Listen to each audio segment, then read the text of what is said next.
Hello. For tonight's Grizzly Tale, I'm going to read you a story from More Grizzly Tales for Gruesome Kids. These are cautionary tales that I wrote for lovers of squeam. Tonight's story is called Revenge of the Bogeyman. On a scale of 1 to 10 for bodily disgustingness, this tale is 15 and climbing. It is, I'm afraid, about PLF, picking, licking and flicking. It is dedicated to all children, whatever their age, who have devoted their lives to the private art of beak burrowing. That is to say, those of you with fingers like trowels who poke and prod, worm and wiggle, dig and delve, scoop and scrape, and riddle and rake, until you get a nosebleed. Is everyone now clear as to where this story is going? It is universally acknowledged that picking one's nose in broad daylight is not the best way to get served in a restaurant. But Dee Doodah, known as Diggity Doodah to her friends, would pick her nose anywhere. In an oyster bar, she picked and flicked a grizzly green gilbert over her shoulder and onto a plate on the waiter's tray. She tried to tell the customer that it wasn't an oyster he was eating, that it was one of her bogeys in a shell, but he refused to believe her and slurped it down with a glass of champagne. She picked her nose on stage during concerts for the school orchestra. Never one to waste time, she liked to excavate her nostrils at the same time as playing her violin. But one night, during a particularly frenetic passage in The Flight of the Bumblebee, she stuck the bow up her nose by mistake. You should have heard her scream. More to the point, you should have seen the size of the bogey she pulled out on the end of her bow. It catapulted across the orchestra pit, stuck to the conductor's baton, and in his frantic efforts to flick it off, he waved his baton all over the place, lost time, rhythm and pace, and the Flight of the Bumblebee crashed and burned. And once she even picked her nose in front of a beautiful princess and held her hand out for a shake. Fortunately, the princess spotted the nostril log just in time, and Dee was wrestled to the ground by a bogey guard. The only time that Digger Dee would not pick her nose was when horses were present. She thought it was mean to tease them, because horses cannot fit their hooves up their hooters. Her parents were naturally appalled. Little girls were supposed to smell sweetly of soap and honey. Little girls were supposed to be pretty. Little girls were supposed to be well behaved. But their daughter rammed her fists up her noseholes like an uncouth boy. Uncouth boys thought it was funny to spit their pickings at passing cyclists, but little girls were supposed to be more refined. Not Dee, though. She holed and rolled with the best of them. She kept lists in her bedroom of her biggest bogeys, and one wall was covered in red crosses. This was her Olympic wall, where she measured how high she could flick them. It was a bit like the shot put, only different. She called it the snot put. Whenever her parents complained about Dee flicking green ones around the house, she said, "Would you prefer me to eat them?" "No," grimaced her mother, who felt sick at the thought. "It's just that loose bogeys have a tendency to stick to household objects. I found one in the middle of a cake that I baked the other day." "Ooh, yum," said Dee. "And one on your father's bald patch.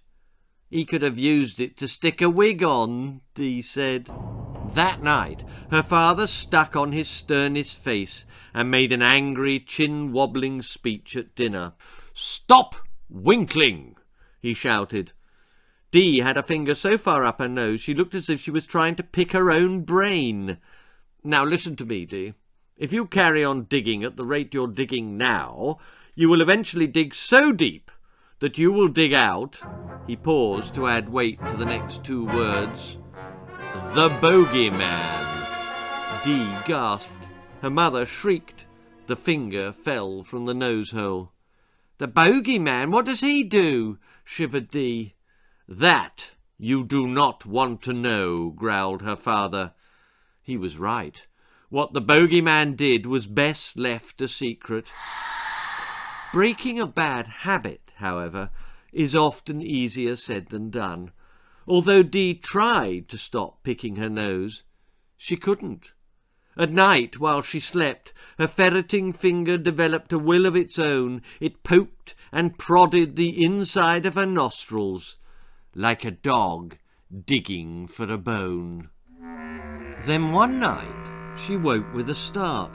The room was empty. The window was closed, but there was a soft, faraway voice filling her head with cotton wool words. "Dig deeper," it hissed. "There's gold in that there nose, Dee. There's buried treasure. Dig deeper, Dee. Pick faster. There's magic in them bogeys." Dee climbed out of bed and checked behind the curtains, but there was nobody there. Then she went to the mirror above the sink, tipped back her head and checked up her nose for treasure. Empty. Not even a gold sovereign or a precious book about ponies, but as she returned to bed the voice started up again. "Dig," it sighed.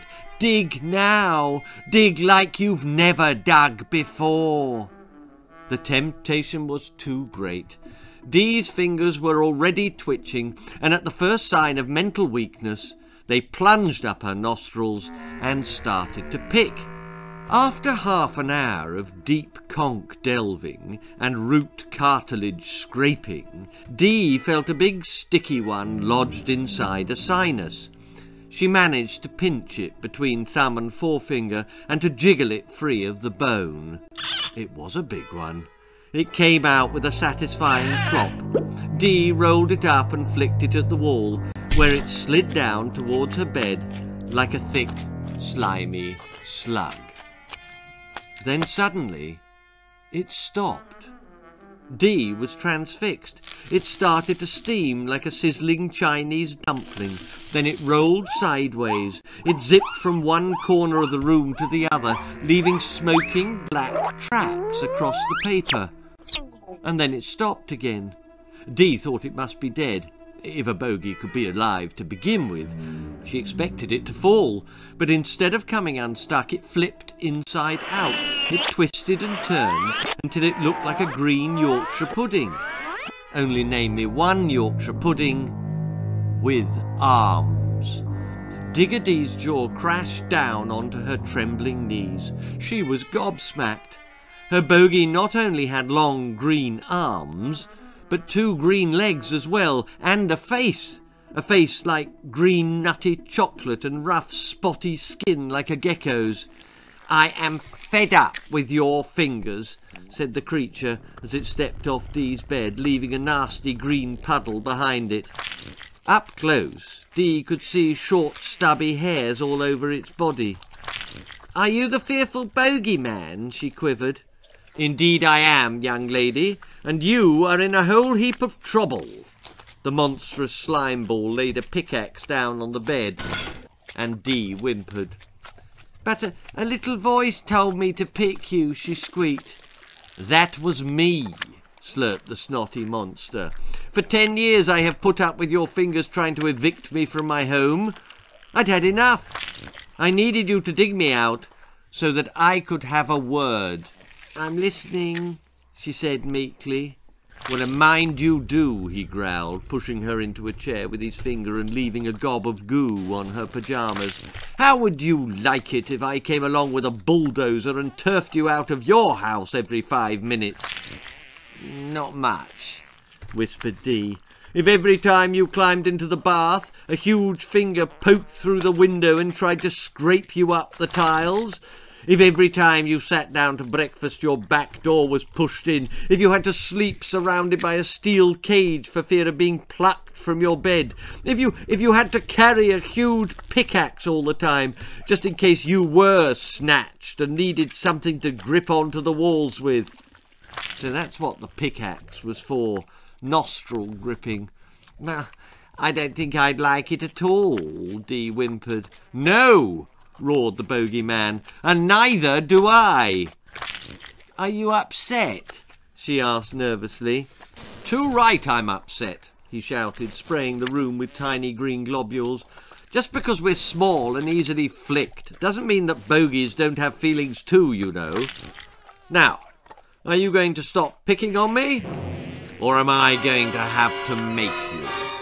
The question came out of the blue and took Digger D by surprise. She wasn't thinking straight. But I love picking my nose, she blurted, which was precisely the wrong answer.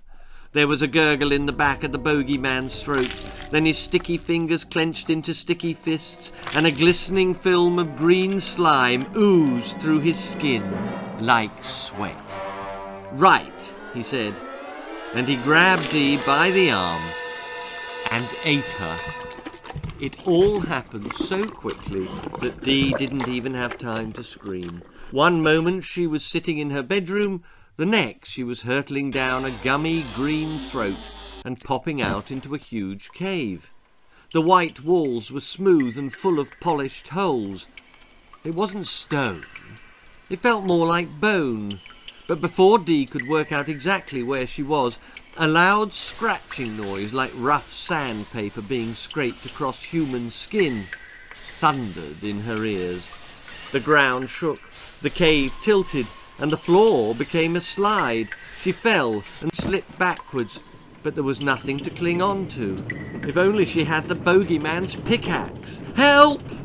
Her feet slithered downhill. She skidded round a sharp bend into a steep pink tunnel. It was like surfing down a flume in a water park. Another bend, another straight. She flipped up and over like a crashing bobsleigh, and then as she raced around the final turn, she saw a huge red boulder directly in front of her. At least it looked like a boulder. Only boulders didn't move, and this one was twitching. It was scratching, it was scraping, it was poking and prodding. Dee realised with horror that it wasn't a boulder at all. It was the tip of a very large pink finger, and she was its target. Too late. It scooped her out of the cave like a winkle flipped from its shell. Diggity-doo-dah found herself perched on the finger of a giant. She was covered in cobwebs of tacky gloop and had just been picked from his nose. The giant examined her closely, then rolled her between his finger and thumb and flicked her at the wall. He thought she was a bogey. Dee screamed as she spun through the air and the wall tumbled up to splat her. Oop! The impact knocked the wind out of her lungs. She slid down the wall onto the floor where she was promptly trodden on by the giant's wife. Help! Wailed Dee. I'm under your shoe! But her voice was so tiny that the giantess didn't hear her. The great lolloping lump just stomped across the room, flattening Dee flatter than a blob of chewing gum. I'm not a bogey, she sobbed as the giantess stopped by the cooker and stamped on the bellows that kept the fire roaring. The sharp kicking movement knocked Dee off the shoe and she fell into a bowl of water. Only to Dee it was more like a lake, and the lake's owner was a huge, hairy, thirsty dog. The bearded mutt bent down to take a drink and saw teeny tiny Dee swimming. It only meant to prod her with its paw, but she was so tiny that its prod was like a head-on blow from a battering ram. Dee shot out of the water like a pebble skimming off the sea, skidded across the kitchen table and banged her head on the marmalade jar. She came to rest, wet, bruised, and disorientated, with her legs in the air and her face squashed against a china bowl. A bottle of milk banged down onto the table next to her and narrowly missed crushing her legs. Above the bottle was the face of the giant's ugly son, who was scoffing cereal. Dee had to get out of there. Boys were fiercely brutal flickers, and if he thought she was a bogey, there was no saying how far he might flick her. The shadow of a huge hand drained the light from her face as the boy crammed his fat gob. Drips of milk fell from his mouth like heavy rain. Dee started to run, But the movement caught the boy's eye, and he swatted at her with his hand. Dee had seen the fist coming. She dived towards the lip of the table, somersaulted over the edge, and hid on a ledge underneath. Above her head, stuck to the underside of the wooden table, were rows of solid black logs. This was the son's secret stash, where he stored his unwanted pickings. Suddenly, the boy's massive fingers plunged under the table. She swayed out of the way as they scraped past her shoulder, but they must have felt her arm, because they slid back towards her. Dee had to move. She crouched down to make herself even smaller and ran along a wooden ledge towards the table leg, but a thumb blocked her path and flicked her into the palm of a hand. "Well, well, well," laughed the giant's son, lifting Dee into the light. "Don't remember putting this bogey under the table? Nice fat one and all." "I am not fat," screamed Dee, but the boy couldn't hear her. "Don't mind if I do," he said, and without a thought for hygiene or manners, or Dee for that matter, he popped the girl Gilbert into his mouth.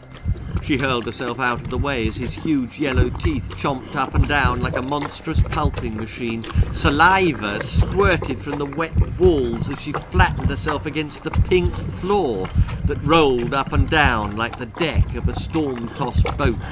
She couldn't hang on. She was being sucked towards a huge black hole at the back. His throat! Dee was going to be swallowed. She had to do something quickly. With the sound of the giant's heartbeat thumping in her ears, she knelt down, wiped her mouth, and bit the giant tongue as hard as she could. The big boy yelled and spat Dee out. She shot across the room like a bullet and fell into the arms of the Bogeyman, who was looking rather smug. "Now do you get it?" he asked. "I do," she said. "Now do you see how dangerous the world can be for bogeys when we're PLF'd?" "I do," she said. "And do you swear never ever to pick your nose and put a poor bogey's life at risk again?" Digger Dee looked the Bogeyman full in his squitty eyes. "I do," she said. And with that, he grabbed her hand and whisked her back through time and space until he reached her bedroom. "Thank you," she said, as the Bogeyman crawled back up her nose. "My pleasure," he replied, pushing a thick bush of hair out of his way. "Just remember to be properly respectful of all bogey rights in future." Dee nodded. "Because all of us need somewhere to live." The Bogeyman's voice echoed like a cry in a canyon as he climbed up the inside of her nostril and made his way home to Mount Sinus. "Ow!" yelped Dee. "Sorry," said the squeak in her head. "I slipped. Had to use the pickaxe." Diggity-Doo-Dah never picked her nose again. To begin with, the urge was hard to resist, but more recently, since she started picking her ears, it has not been that bad. Trouble is, there's only a centimetre to go before she digs up the wax woman. Then she'll be sorry.